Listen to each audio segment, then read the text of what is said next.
Hey, Luke.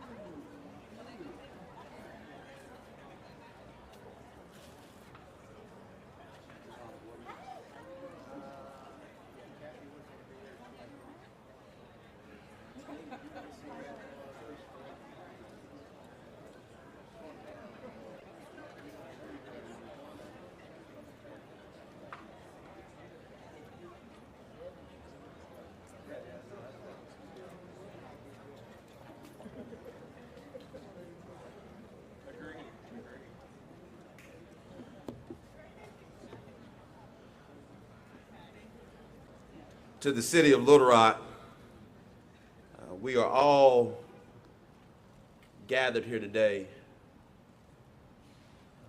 for someone who truly is considered one of the giants of our city, who helped pave the way, who labored and demonstrated the utmost love for the state's capital city. The same man even gave sacrifice and service in the armed forces. The same man decided to go into public service. And this same man truly embodied fatherhood. 8 months ago today, we not only acknowledged, we mourned the transition of our dear brother, Bruce T. Moore. If you knew Bruce, you knew he was calm, cool, collected, and very consistent in his manner and in his leadership. And as we think through this time right now, the City of Little Rock Board of Directors and I, we wanted it to be fitting to ensure that not only do we mourn and we understand that we all are still grieving, that we must still continue to celebrate and commemorate the life and legacy of Bruce T. Moore. And what better way to do that than to acknowledge Arch Street as every City of Little Rock team member comes into work, that they're reminded about the leadership, the loyalty, and the love of Bruce T. Moore as they come into work to give the best of themselves for the residents, the tourists, and the workers of the state's capital city.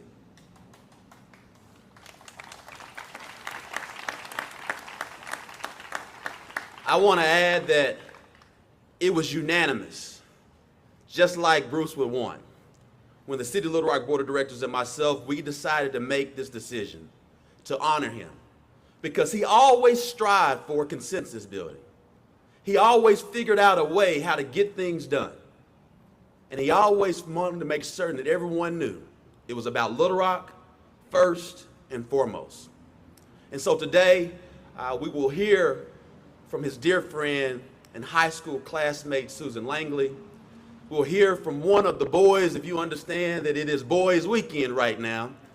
And they still are carrying it on in the honor of Bruce T. Moore and also Bruce T. Moore's dear best friend, the late Ricky Mays Jr.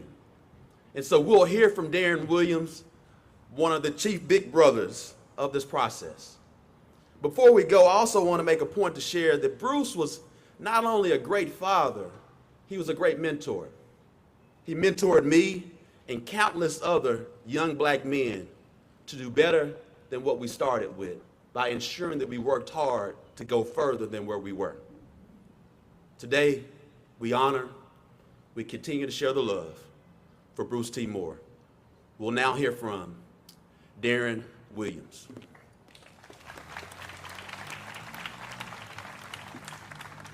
And then after, and actually I apologize, and after Darren Williams, it'll be Siobhan and then Susan. Good morning. Well, playwright William Shakespeare in Romeo and Juliet said, "What is in a name? That which is called by a rose, that which we call a rose by any other name would smell just as sweet And in saying this, Shakespeare basically said a name in of itself is really just a way to distinguish someone's name or place. It's not anything important. It's not anything necessarily in of itself meaningful. Well, as we gather here today to rename our street the Bruce Thomas Moore Way, the Bruce T. Moore Way, I suggest that Shakespeare was wrong. Names are very important. And I think that, cities, when they rename streets, they do that. This is our collective and cumulative commemoration of someone that is important, and that's what we're doing today. So I want to thank Susan Langley, who actually planted this idea in my head. And then I went and gathered with the boys, Greg Mays, Darren Peters, and Morris Williams, who couldn't be here. And we talked about it, and we decided that during the memorial service, we would just put it in the atmosphere. I didn't ask the mayor, nor did I ask any city director. I didn't want to be told no. I sometimes have been told it's better to ask for forgiveness than permission. So today, I need to publicly thank Mayor Frank Scott and the city board for unanimously agreeing to pass this resolution because I did not get prior approval. But when I did this on the day of Bruce's service, it was my intention to ask the audience there if you agreed to stand and applaud this idea to show support for the idea. But before I could say that, the entire building erupted and people stood up. And ever since we've done that, as I travel throughout the city, people stop and say, when are you guys gonna name the street for Bruce? And I say, it's coming, it's coming. I'm sure it's coming because the city board, again, unanimously voted to do this, and so I'm so proud. And so as we're here today to memorialize Bruce and the impact that he has on this city, I want to refer to a quote by Charles Spurgeon, famous English theologian. He says, "A good character is the best tombstone. Those who love you and were helped by you remember you when the forget-me-nots have withered." Then he says, "Carve your name on hearts, not on marble." Bruce was a man of good character. He carved his name in the hearts of this city, in all the hearts who are here and those who are watching, as the longest serving city manager in our history. And as we gather here today to rename this street in Bruce's honor, let's not just remember all the positive things that he did for the city, but let's also remember the positive way in which he did the work that he does. And it's no accident that we chose this street that leads to the city garage where city leaders work, come to park and work every day. Street that Bruce drove down for 30 decades to go and do the people's business. It's no accident that we chose this street. It's on purpose. And it's also no accident that we said we wanted to name this street the Bruce T. Moore Way. Not road, not lane, not avenue, but way. Because we wanted the city leaders to know and be reminded every time they drive down this corridor and they see that sign and they drive down the Bruce T. Moore Way, they may also remember his leadership, his legacy, and dedicate their time and service to doing it the Bruce T. Moore Way. So again, today I want to say thank you to the city board, to city mayor, to Mayor Frank Scott for humbly allowing the boys and Susan to plant this idea and for it to germinate and take hold. And on behalf of Bruce's closest friends and his family, in particular his son Luke T. Moore, who he was most proud of, his greatest accomplishment, we want to say thank you. Thank you for memorializing our good friend, our brother, and Luke's dad this way. Thank you.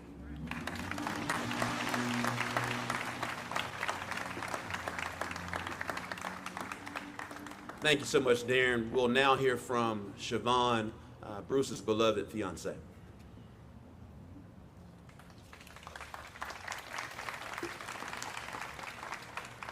Good morning. Today, as we gather to honor the memory of Bruce T. Moore, we not only commemorate a life well lived, but also celebrate a profound legacy that will endure for generations to come. It is with gratitude and humility that we witness the renaming of this street in his honor, a testament to the indelible mark he left on our beloved city of Little Rock. Bruce served as more than just city manager. He was a guiding light, a visionary leader who dedicated his life to the betterment of our community. His unwavering commitment to the people of Little Rock, coupled with his boundless love for all, set him apart as a beacon of hope and inspiration. Having a street named in his honor is a fitting tribute to his tireless efforts and unparalleled dedication. It symbolizes not only his significant contributions to our city, but also the profound impact he had on the lives of countless individuals. With each passing day, as residents and visitors alike traverse this street, they will be reminded of Bruce's enduring legacy, one built upon love, compassion, and unwavering dedication to the well-being of others. As we stand here today, let us celebrate the extraordinary life that he lived and the countless lives he touched. May this street serve as a lasting tribute to his memory, inspiring future generations to carry forward his legacy of service, compassion, and love for all. Thank you.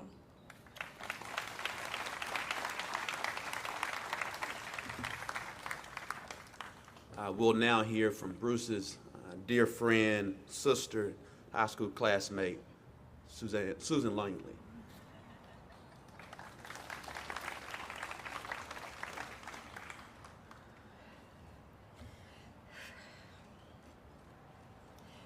$235 days since we lost our fearless leader, the dad of our City Hall family, and for me personally, one of my closest lifelong friends.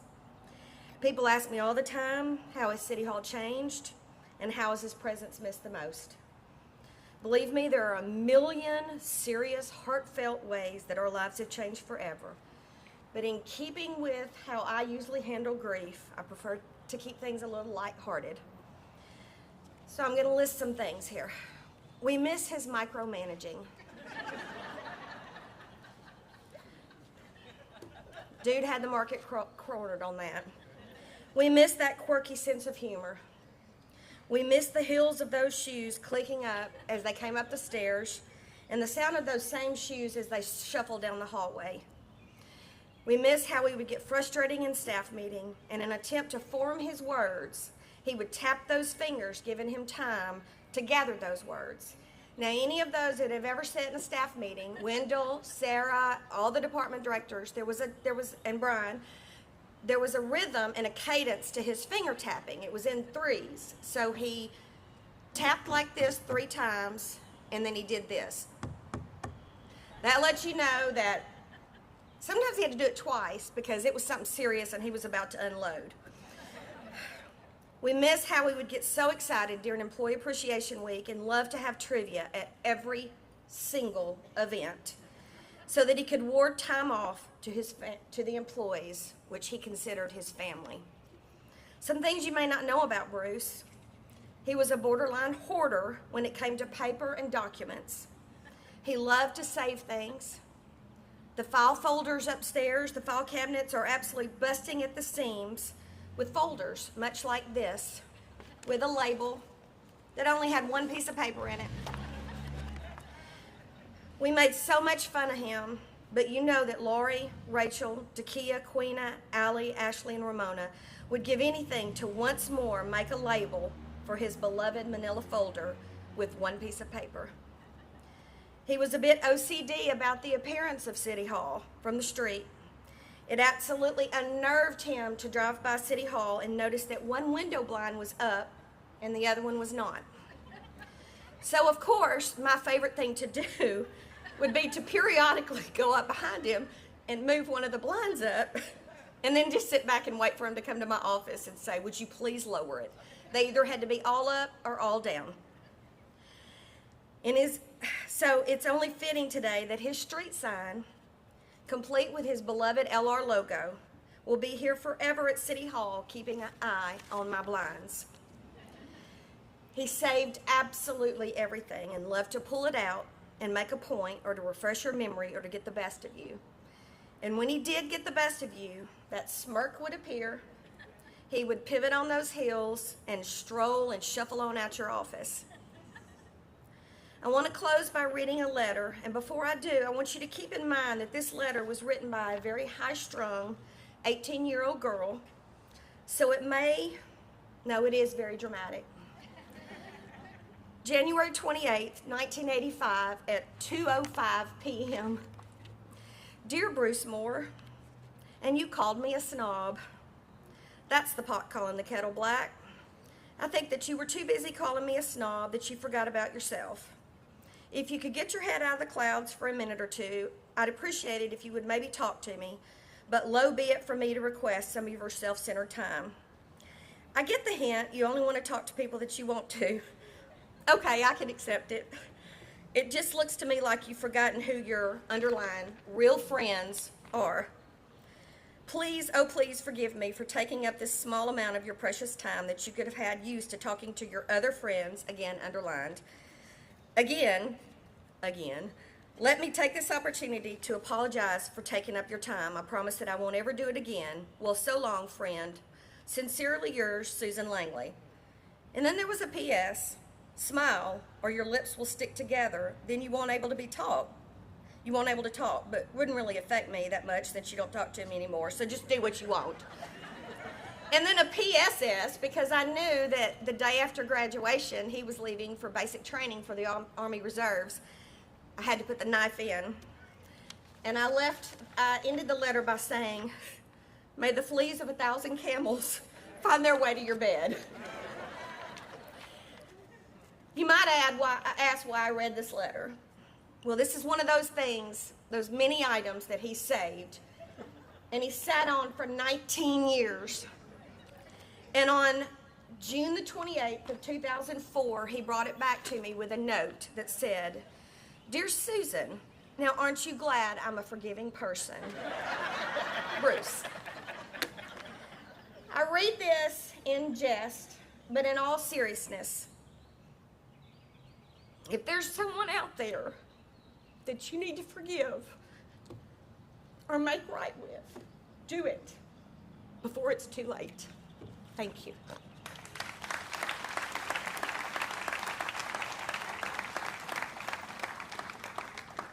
As we prepare for the unveiling, we'll ask that this crowd to please shift over, and the boys will escort Luke and Siobhan, and will then ask for the city board to follow behind them. So the crowd will move over. City board. And we'll take a little time, and we know that we want to make sure everyone gets situated. And we'll share the final remarks over here. City board.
We stand here today.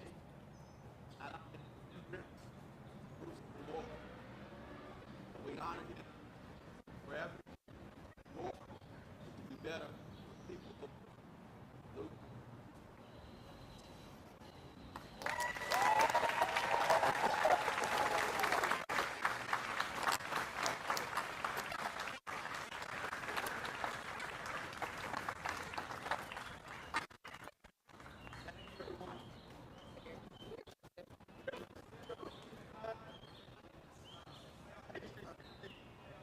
this person.